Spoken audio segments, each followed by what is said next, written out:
Mientras se llevaba a cabo el conflicto cristero, los miembros del gobierno y el ejército se percataron de que los sublevados, a pesar de su gran número, necesitaban una mayor organización, debido a que se libraban luchas aisladas en distintos estados.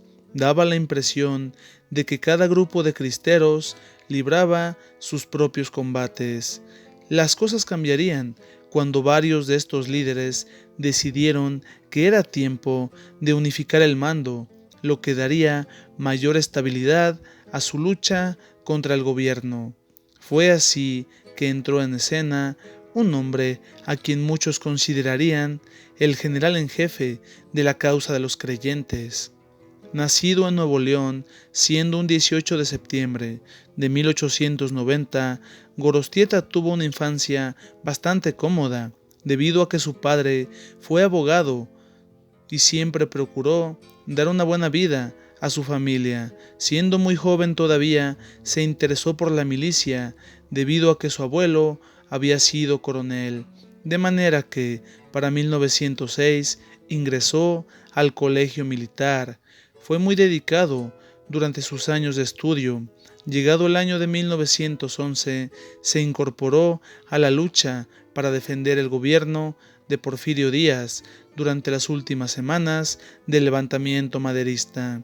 Después de que Díaz abandonara el poder, Gorostieta siguió en las filas del ejército durante el gobierno de Madero, lo mismo que sirvió mientras Victoriano Huerta ocupó la presidencia. Durante 1913 y parte de 1914 fue uno de los soldados enviados al sur del país, donde combatió a los hombres de Emiliano Zapata, mostrándose implacable.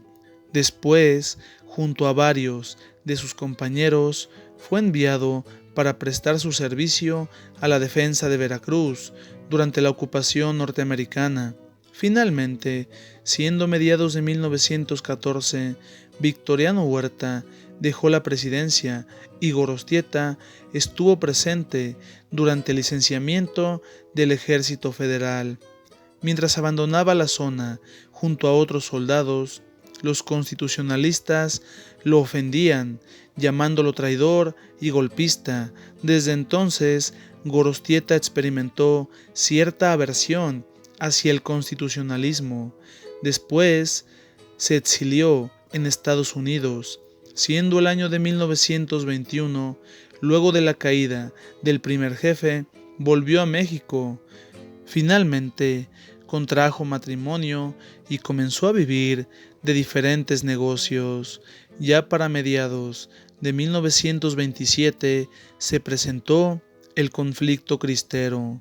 Varios de los principales líderes llegaron a la conclusión de que la causa necesitaba un general en jefe, de manera que se comenzó a ver a Gorostieta como una buena opción, debido a que tenía antecedentes militares y siempre había detestado a políticos como Plutarco Elías Calles y Álvaro Obregón.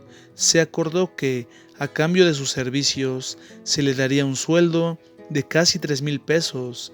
Ya no se hablaba de los cristeros, sino de un ejército cristero. Gorostieta participó en distintos combates, destacando en estados como Michoacán, Jalisco y Zacatecas.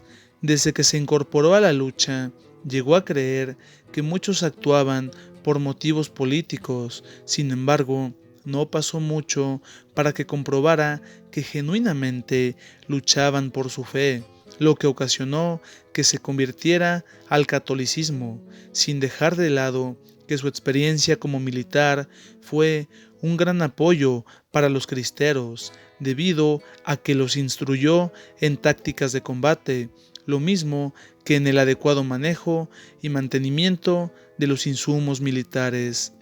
Se sabía que los soldados federales no tenían piedad con los cristeros, lo mismo que estos últimos tampoco la tenían con los federales, de manera que el general Gorostieta buscó promover la disciplina entre sus tropas.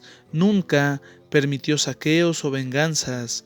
Fue un gran estratega y en más de una ocasión frenó el avance de los adversarios, lo mismo que se anticipó a sus movimientos, evitando emboscadas y capturando a varios líderes de la milicia.